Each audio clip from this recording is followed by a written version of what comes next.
Imagine something the size of an ocean liner, floating effortlessly in the sky. With luxurious amenities like piano lounges, dining rooms, and private staterooms, airships were once an opulent way to explore the world. 80 years ago, we had airships cruising 200 meters above the ground, flying so smoothly that you could stand a pencil on its end without it falling over. Plans were in place for even larger and more lavish airships until tragedy struck. The entire world watched in horror as one burned to the ground, captured live on camera.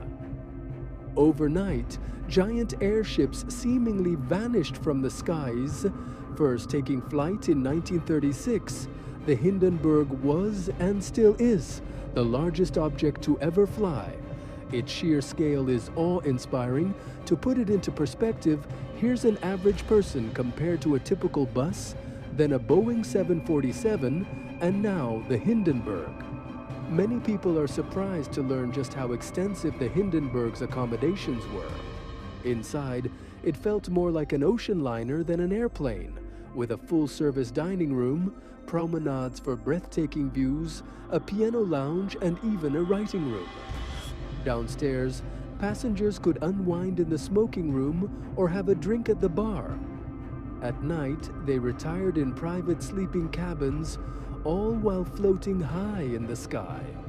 While the fastest ocean liners of the day could cruise at around 35 miles per hour, the Hindenburg could easily double that. A transatlantic crossing that took 5 days by ocean liner could be completed in just 2 days on the Hindenburg. Furthermore, airships could reach inland cities, often flying over Europe to destinations beyond the coast. However, on May 6, 1937, after successfully completing a transatlantic journey, the Hindenburg began its docking procedure in New Jersey. Suddenly, a catastrophic event unfolded as something ignited the Hindenburg's lifting gas. Within seconds, the airship was destroyed. This disaster wasn't the first airship tragedy, nor was it the deadliest, but it was the one that resonated most deeply with the public, largely because it was captured on film. People were not used to witnessing such calamity, making the event all the more horrifying. Many consider the golden age of airship travel to have ended with the Hindenburg catastrophe. Public confidence was shattered, and the romance and luxury of airships vanished almost overnight. But did the Hindenburg disaster truly signify the end of the giant airship?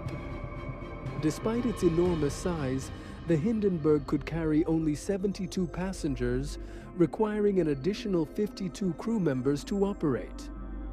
In comparison, ocean liners could comfortably accommodate nearly 2,000 passengers with staff numbers exceeding 1,000. The limitations of giant airships like the Hindenburg stemmed from their reliance on lifting gases, such as helium, which don't provide much lift. Even when it switched from helium to hydrogen, the Hindenburg could only manage to lift about 100,000 pounds, equivalent to the weight of 8 elephants. This necessitated designing every aspect to be as lightweight as possible to remain airborne. Luxury accommodations were cramped, with tiny cabins featuring bunk beds and shared bathrooms. There was only one shower for 72 passengers, with water rationed to a mere trickle. The grand piano on board had to be made from lightweight aluminum, but even that was ultimately removed to save weight. In today's currency, a one-way ticket on the Hindenburg cost nearly $7,000.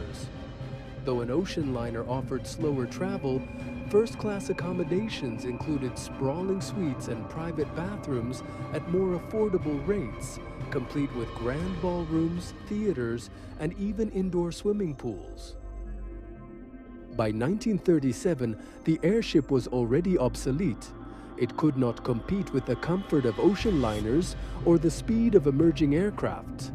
As the Hindenburg met its fiery fate, it symbolized the end of an era, a time when dreams of flying giants collided with the harsh realities of physics.